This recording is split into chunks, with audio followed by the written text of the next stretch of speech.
Vamos a prestar mucha atención al discurso que él nos va a presentar. El hermano nos visita desde la congregación Artigas Norte, en Uruguay. El tema del discurso de esta mañana es: no permitamos que se aterrorice nuestro corazón. Te escuchamos, Elder.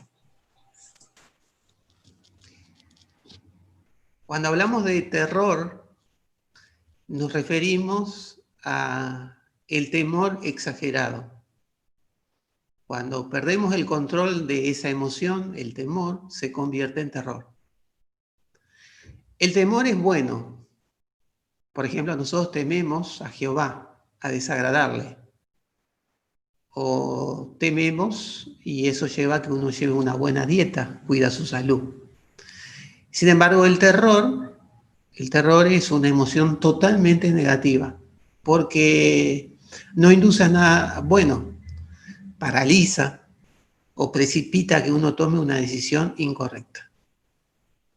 Entonces, por eso, aunque podemos sentir miedo o temor, no tenemos que permitir aterrorizarnos, ¿verdad? Que se aterrorice el corazón. ¿Y por qué se nos pide eso, siendo que no es fácil? Bueno, porque Jehová y Jesús son valientes y nosotros tenemos que ser igual que ellos, imitarlos. El primer texto que vamos a leer explica que el hacer esto está relacionado con nuestra salvación, con nuestra vida. Y es en el libro de Hebreos 10:39, por favor busquen conmigo. Mire cómo dice. 10:39, ahora bien, nosotros no somos de los que se echan para atrás y acaban siendo destruidos, sino de los que tienen fe y conservan la vida. Es muy revelador este texto, porque uno puede decir, pero yo sé que tengo que ser valiente, pero yo me reconozco cobarde.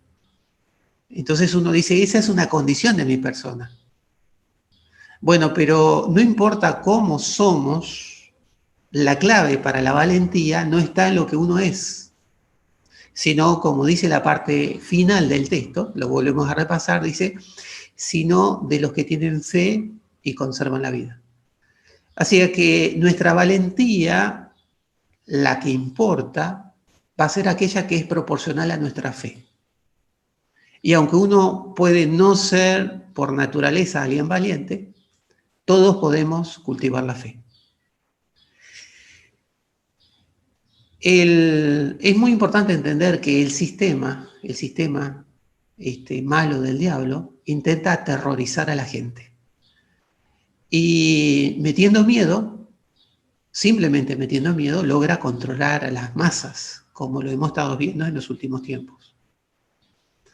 Siempre ha sido así. Otro que usa el temor para controlar es el diablo. Él es un experto en ese aspecto. Y intenta lograr que nosotros nos paralicemos asustándonos. Pero no solo asustándonos, sino logrando que el susto se convierta en terror. ¿Cómo lo logra? Bueno, vamos a ir al libro de Primera de Pedro, por favor. Me acompañan a leer allí. Primera de Pedro, en el capítulo 5.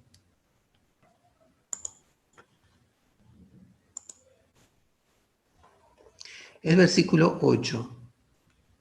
Mire cómo lee. Dice, mantengan su juicio y estén vigilantes.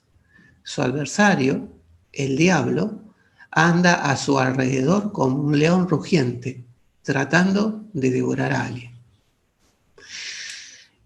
Es muy interesante que se haga esta comparación con un león. Ustedes saben que uno de las tantas tácticas que tiene el león de caza, especialmente cuando lo hace en la penumbra, en vez de quedarse en silencio, ruge. Y dice que en vez de rugir hacia adelante, ruge hacia el piso. Entonces el sonido se propaga en todas direcciones de forma muy uniforme. Así que sus presas no saben dónde está el león. Tampoco pueden verlo porque están en penumbras y entonces empiezan a saltar en todas direcciones y a correr. Y muchas caen en sus fauces.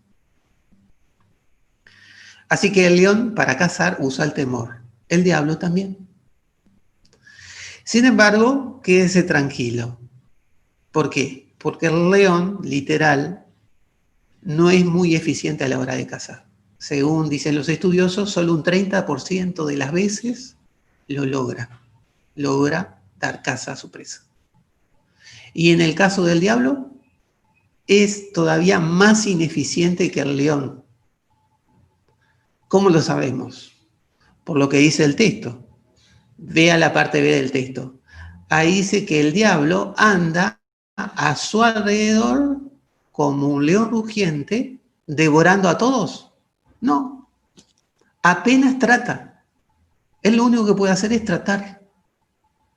No tiene forma de devorarnos salvo que uno se salga o salte aterrorizado a sus fauces.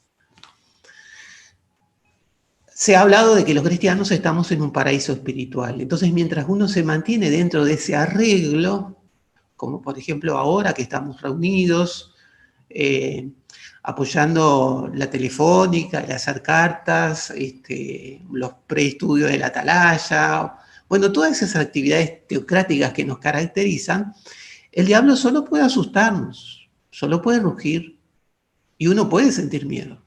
Lo único que no tiene que hacer es saltar del lugar de protección. Pensemos ahora en otro factor que podemos usarlo bien o mal. Y esto tiene que ver con nuestra imaginación. El cristiano tiene que tener cuidado de, como solemos decir, no darse manija. Recuerde, asustarse es normal. Darse manija es algo que uno puede controlarlo para no aterrorizarnos. La Biblia habla acerca de la inutilidad de usar mal la imaginación. Vamos a leer un texto y después volveremos de nuevo a este pasaje que está en el libro de Mateo. Mateo capítulo 6 viene hablando acerca de la inutilidad de usar mal la imaginación. Mateo 6. Fíjese allí en el versículo 34. Mire cómo lee. Así que nunca se angustien por el día siguiente, porque el día siguiente trae sus propias preocupaciones. Bastantes hay con los problemas de cada día. Entonces, si yo hoy estoy bien o medianamente bien y me preocupo porque mañana pueda estar peor, ¿qué es lo que me está asustando? ¿Algo real o imaginario? Es solo mi imaginación. Porque yo estoy imaginando que mañana va a pasar algo terrible. Solo lo imagino. ¿Ve? El relato dice, no se preocupen por mañana. Porque mañana no es realidad. La realidad es hoy, este instante el que estoy viviendo. La preocupación mía es irreal, imaginaria. Y no tiene ningún sentido.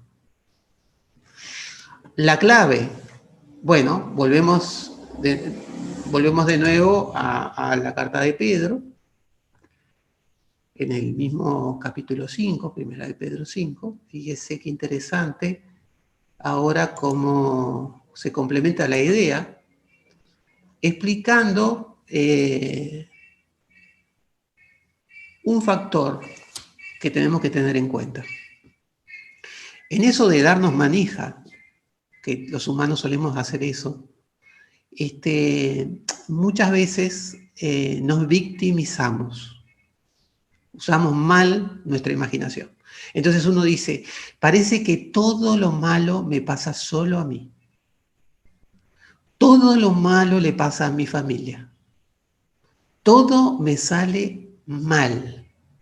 Seguro que me va a ir mal. ¿Sí? Esa forma de pensar es negativa, ¿por qué? Porque en realidad a todos nos pasan las mismas cosas, más acá o más allá. Todos vamos a experimentar los mismos procesos en la vida. la pérdida de un ser querido, la pérdida del trabajo, una enfermedad. Mire cómo dice el texto en el versículo 9, hablando acerca de lo que tenemos que hacer, dice, pero pónganse en contra de él, en contra del diablo, ¿no? Firmes en la fe. Y vea qué interesante, sabiendo que toda la hermandad está pasando por los mismos sufrimientos. Entonces todos pasamos por las mismas cosas en determinado momento de nuestra vida. Y todos podemos ponernos firmes, porque la firmeza nuestra, de nuevo, no depende de factores externos, sino depende de nuestra fe, que es algo que nosotros podemos controlar. Sabe que la imaginación es fundamental y la podemos usar bien también. Vamos a ver un ejemplo. En el libro de Segunda a los Reyes, por favor. Segunda a los Reyes. Capítulo 6. El versículo 16. Para ponernos en escena, dos siervos de Dios estaban en una ciudad que es rodeada por ejércitos enemigos, ¿sí?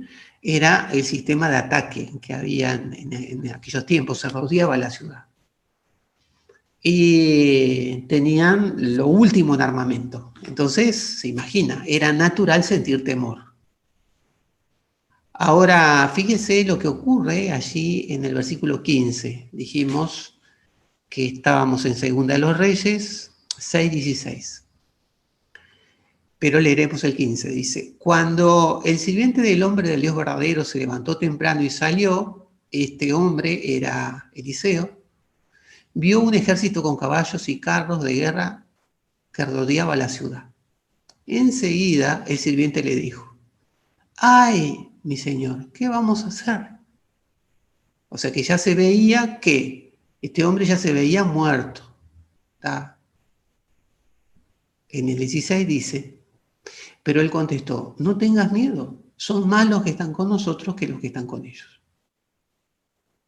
¿Por qué estaba tan confiado Eliseo? Bueno, porque en el ejercicio de su fe sabía que Jehová era más fuerte y lo protegería.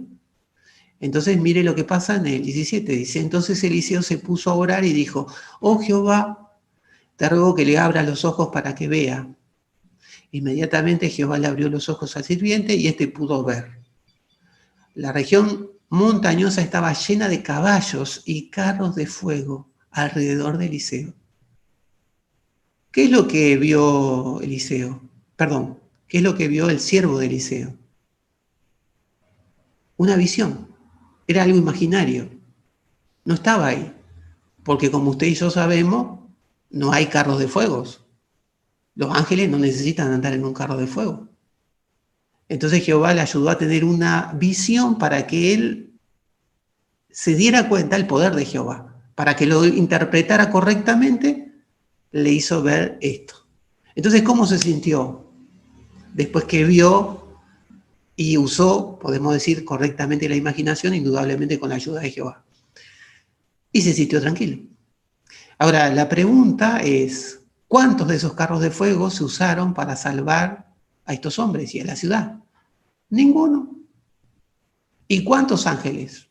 Y capaz que ninguno, o uno solo.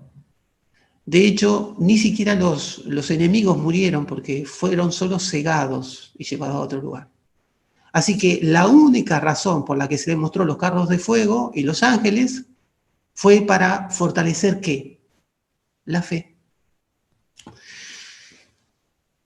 Pensemos nosotros ahora en otro detalle que resulta muy interesante, esto de usar bien la imaginación o usarla mal. Y quizás nos preguntamos, bueno, ¿habló Jesús de este tema? ¿Habló Jesús de la importancia de usar bien la imaginación? Que la palabra imaginación podemos relacionarla con fe. Fe e imaginación es lo mismo. ¿Sí? Cuando usted piensa en Jehová, ¿qué es lo que está haciendo? Está imaginando a Jehová, porque usted nunca vio a Jehová, nadie lo vio. ¿Sí? Entonces, fe e imaginación es una forma de ver las cosas. Vamos a ver usando más la imaginación y en el tiempo de Jesús. Vamos a ir ahora al libro de Mateo, capítulo 8.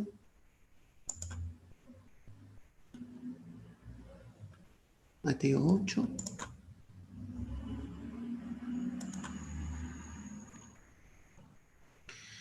Y para que nos podamos poner en escena de nuevo, podemos comentar algunos detalles. Por ejemplo, los apóstoles estaban en una barca con Jesús, se desata una tormenta y ellos se asustan. Es muy raro que se hayan asustado tanto porque eran marineros expertos.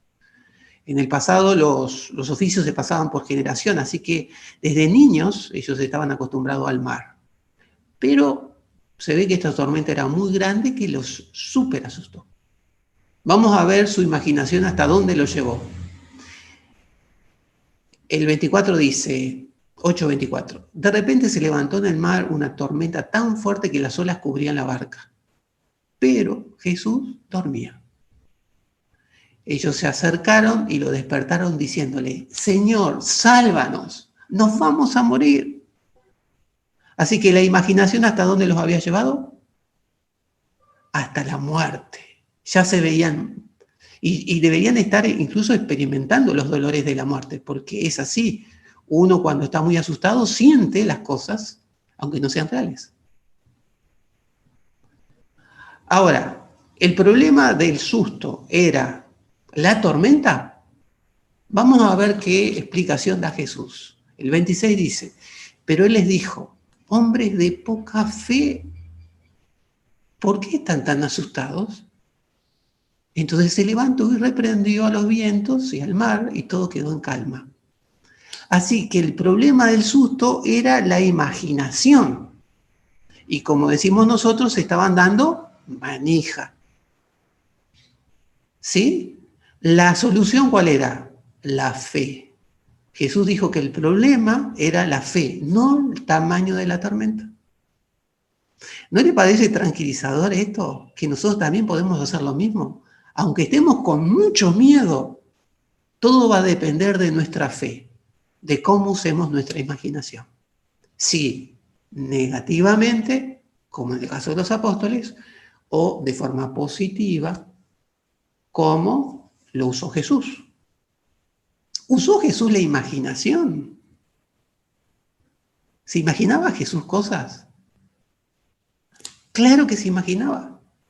Por ejemplo, la Biblia dice que él aguantó lo que aguantó, ¿por qué? Por lo que le aguardaba. ¿Y qué era lo que Jesús veía? ¿Se acuerda cuando le dice, lo veo ya al diablo caído? Él ya lo veía caído. Ya veía al diablo, no solo del abismo, sino destruido. Ya veía la santificación del nombre de Jehová, la salvación de la humanidad. Y para ver esas cosas, ¿qué estaba usando Jesús? La imaginación. Otra expresión correcta podría ser fe. Entonces la pregunta es, ¿no se nos ha dicho muchas veces, a ver si nosotros nos vemos en el nuevo mundo? ¿No se nos ha dicho que tenemos que ver a Jehová como alguien real, a Jesucristo? La pregunta es, ¿lo vemos? ¿Pensamos de forma positiva? ¿O dejamos que simplemente el diablo nos asuste y pasamos la mayor parte de nuestra vida aterrados?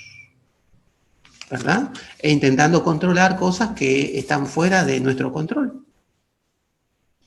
Mire, ¿qué cosas nos pueden ayudar a estar bien enfocados? Vamos a ir al libro de Isaías, capítulo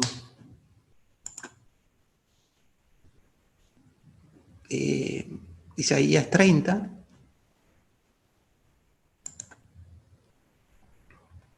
Y vamos a ir al versículo 21.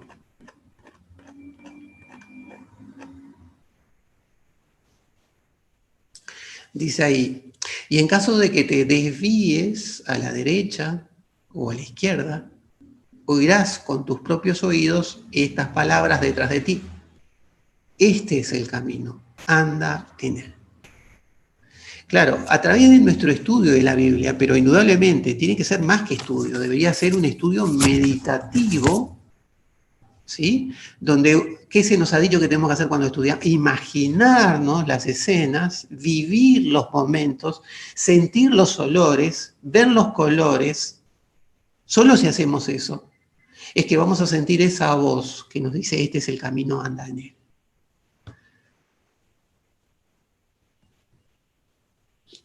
Tal como entonábamos en el cántico, algo que nos va a ayudar y mucho tiene que ver con la oración. No vamos a leer los relatos porque son muy extensos, pero como son relatos conocidos, ustedes los recordarán. Minutos antes de que vinieran a buscar a Jesús, él estaba con sus discípulos, ¿se acuerdan? Y dice que muchas veces Jesús se apartó de sus discípulos, se tiraba al piso de rodillas y oraba a Jehová con intensidad. Hasta las lágrimas lo hacía. ¿Se preguntó usted alguna vez por qué Jesús oró tantas veces a su Padre? ¿Será que Jehová no lo escuchó en la primera que Jesús oró? Claro que lo escuchó en la primera. ¿Y por qué oró una segunda, una tercera? ¿Por qué oró tantas veces? ¿Por qué lloraba para orar? ¿Por qué se arrodillaba?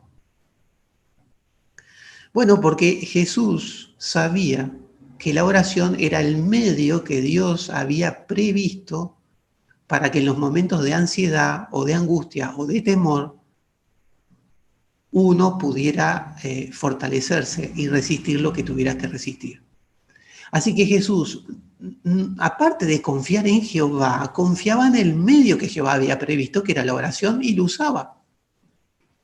Entonces, la pregunta que uno tiene que hacerse es cuando uno está con miedo, que dijimos que es una emoción normal, ¿qué tenemos que hacer? Orar. ¿Hasta cuándo tenemos que orar? Y hasta que uno se sienta bien, hasta que uno esté en paz. Porque la confianza nuestra no solo está en que Jehová existe, sino que Él nos ha dado herramientas que nosotros podemos usar. Entonces, cuando oremos lo suficiente, vamos a tener la forma de pensar de los fieles. ¿Y cómo piensan los fieles? Bueno, existe en la historia bíblica un personaje que las vivió, podríamos decir todas. ¿Se acuerdan? El apóstol Pablo. Uno no puede menos que leer el relato, digamos, de su vida y quedar sorprendido, ¿no? Persecuciones, hambre, tuvo que luchar con fieras, ¿sí? Y ¿se acuerdan que él dijo, en parte, que nadie podía separarlo del amor de Dios? Nadie. ¿Sí? Él llegó a esa convicción de que nada ni nadie podía separarlo del amor del Padre. Ni ángeles, ni poderes, ni altura, ni profundidad, ni nada. Entonces, ¿qué diríamos?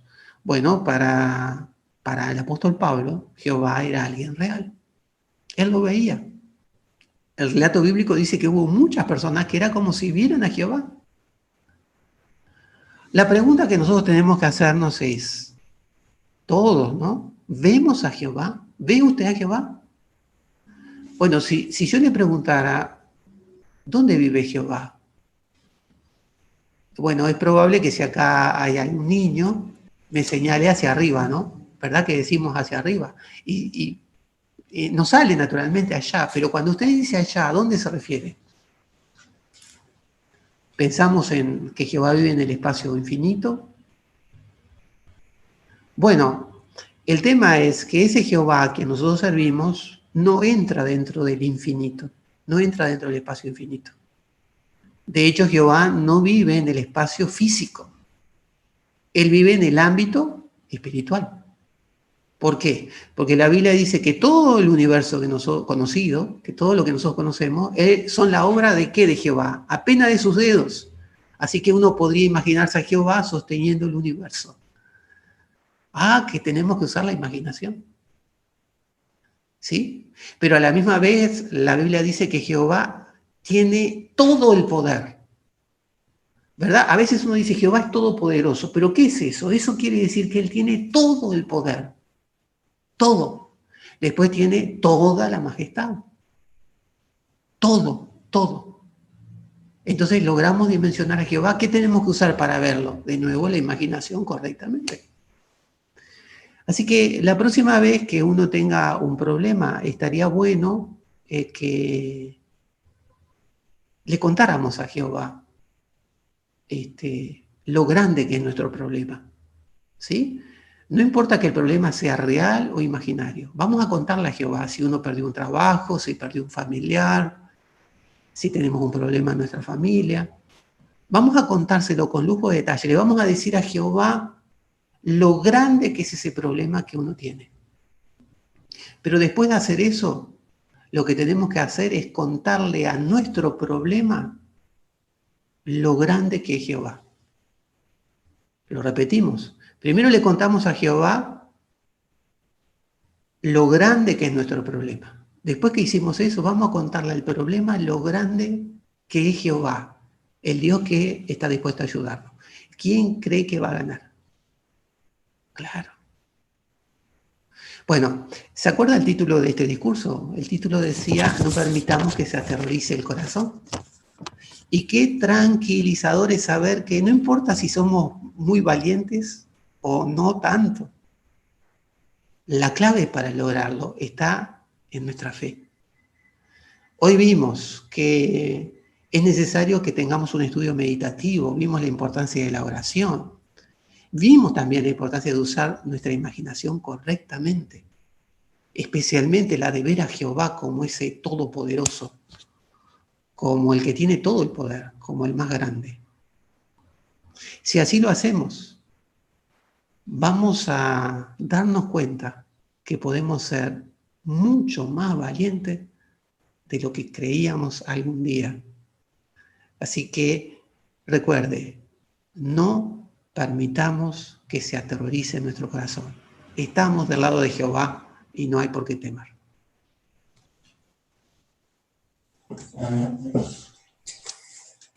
Muy bien, estamos muy agradecidos